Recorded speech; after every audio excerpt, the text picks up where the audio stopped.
Welcome back to my channel সুস্মিতার গল্প কথা। আবারও নিয়ে চলে এসেছি একটা রান্নার রেসিপি।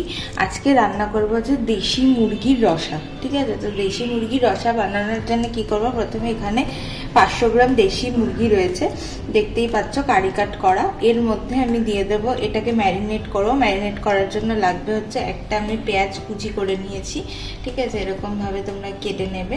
আর এখানে 10 কোয়া রসুন আছে, হাফ ইঞ্চি আদা আছে, আর এখানে আমি 4টে কাঁচা লঙ্কা দিয়েছি, মানে পেস্ট করব। তোমরা তোমাদের পরিমাণ মতন ঝাল অনুযায়ী কিন্তু কাঁচা লঙ্কা নেবে। ম্যারিনেশন শুরু করব। সবার প্রথমে আমি কুচি করা পেঁয়াজটা দিয়ে দিলাম, ঠিক আছে, একটা পেঁয়াজ কেটেছি সেটা দিয়ে দিলাম। এরপরে দিয়ে দিলাম আদা রসুন আর কাঁচা লঙ্কার পেস্টটা, ঠিক আছে। এর মধ্যে আমি দিয়ে দেব ফেটানো টক দই, 50 গ্রাম মতন টক দই রয়েছে, আমি একটু নুন দিয়ে ফেটিয়ে নিয়েছি, ঠিক আছে, সেটাও আমি পুরোটা দিয়ে দিলাম।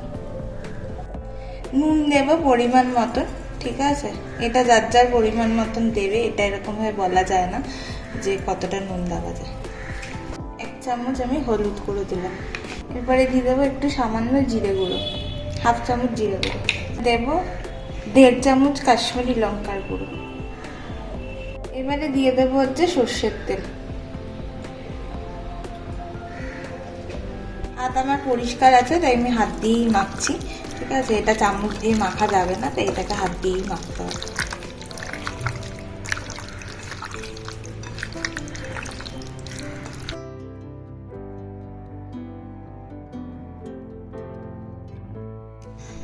ম্যারিনেশন কমপ্লিট হয়ে গেছে।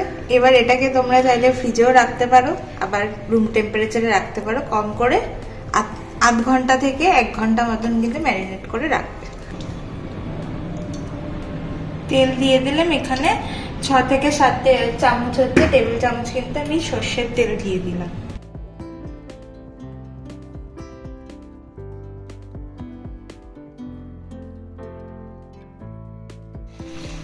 এবার আমি আলুটার মধ্যে একটুখানি নুন আর হলুদ দিয়ে দেবো।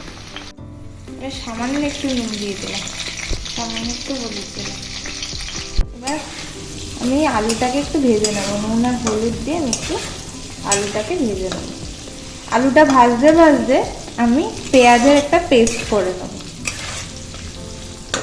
আচ্ছা, একটা মিডিয়াম সাইজের পেঁয়াজ আমি কেটে নিয়েছি, এবার এটার আমি পেস্ট করবো। আলু কিন্তু ভাজা হয়ে গেছে, এবার আমি আলুগুলোকে তুলে নেব। ফোড়ন দিয়ে দেবো 2টো দারচিনি, 2টো এলাচ আর 4টে লবঙ্গ, দেবো হচ্ছে একটা তেজপাতা, শুকনো লঙ্কা দিয়ে দিলাম, একটুখানি চিনি দিয়ে দেবো সামান্য। এবার আমি দিয়ে দেবো হচ্ছে কিছুটা রসুন রেখেছিলাম, সেটাকে একটুখানি থেতো করে নিয়েছি। 4-5 কোয়া রসুন আমি রেখেছিলাম, সেটাকে আমি একটু থেতো করে নিয়ে সেটাকে আমি তেলের মধ্যে দিয়ে দিলাম, কারণ সেন্টটা খুব ভালো আসবে। রসুন ফোড়ন দিলে পরে গন্ধটা কিন্তু বেশ ভালোই আসে। এবার আমি পেঁয়াজ বাটাটা দিয়ে দেবো। এবার পেঁয়াজ বাটাটাকে আমি ভালো করে ভাজবো। এখানে কিন্তু আমি আর আলাদা করে কিন্তু আদা রসুনের পেস্ট দেবো না, তার কারণ আমি কিন্তু ম্যারিনেশনেই দিয়ে দিয়েছি। আর আমি এর মধ্যে টমেটো দিয়ে দেবো। একটা টমেটো আমি কেটে নিয়েছি, এটা আমি পেস্ট করিনি, তোমরা চাইলে পেস্টও দিতে পারো, আমি এমনি নর্মাল টমেটোটা দিয়ে দিই। নুনটা কিন্তু বুঝে দেবে, তার কারণ মাংস ম্যারিনেশনের সময় নুন দিয়েছো, এই জন্য আমি কিন্তু নুনটা অল্পই দিলাম, তোমরা বুঝে নুন দেবে, একটু বলে।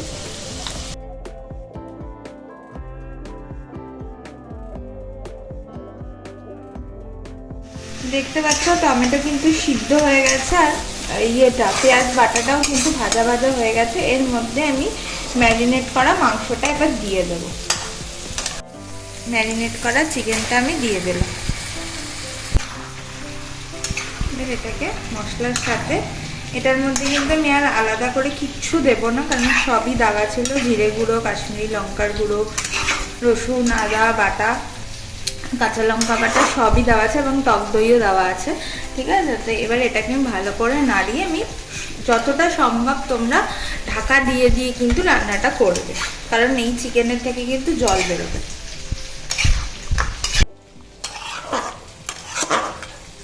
এবার আমি ঢাকা দিয়ে দেবো। মোটামুটি 10-15 মিনিট বাদে আমি আবার তোমাদেরকে দেখাবো।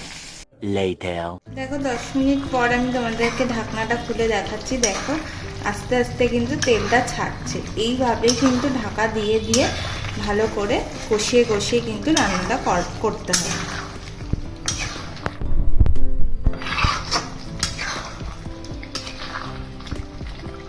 আর আমি কিন্তু কোনো জল অ্যাড করিনি, এটা কিন্তু মাংসর থেকে আর দই দিয়ে ম্যারিনেশন করা ছিল, সেই জন্য কিন্তু দই থেকেও কিন্তু জলটা ছেড়ে।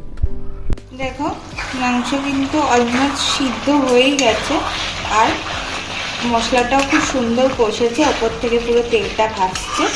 এর মধ্যে আমি এখন ভেজে রাখা আলুটাকে অ্যাড করে দেবো, আর তার সাথে একটু গরম মশলা দেবো। দেখো আলুটা দিয়ে দিয়েছি।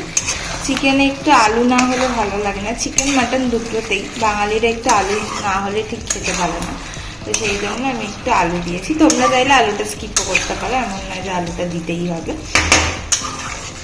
এবার গরম মশলাটা দেবো, 1/2 চামচ আমি এখানে গরম মশলা দিয়ে দিলাম।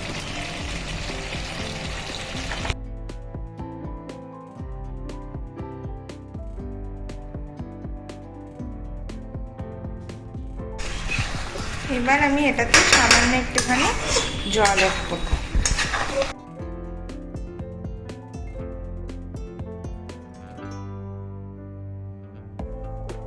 জল দেওয়া হয়ে গেছে, এবারে আমি ঢাকা দিয়ে দেবো।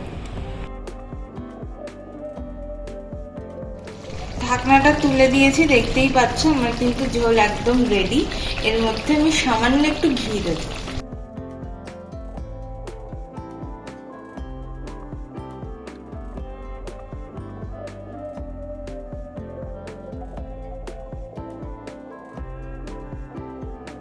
ঘি দিয়ে দিয়েছি, সামান্য একটুখানি ঘি দিয়েছি।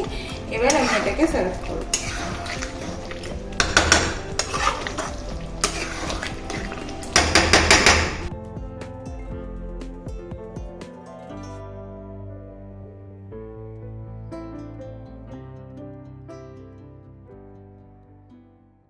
আমার দেশি মুরগির রসা কিন্তু রেডি, তোমরা বাড়িতে বানিও। এটা ভাত রুটি দিয়ে খেলে পরে আরেকটু তোমরা ঝোলটাকে টানাতে পারো, ঠিক আছে। আর ভিডিওটা ভালো লাগলে জানো কি করতে হবে, ভিডিওটা ভালো লাগলে লাইক করবে, কমেন্ট করবে, সাবস্ক্রাইব করে বেল আইকনটা প্রেস করবে, যাতে এর পরের ভিডিও নোটিফিকেশন।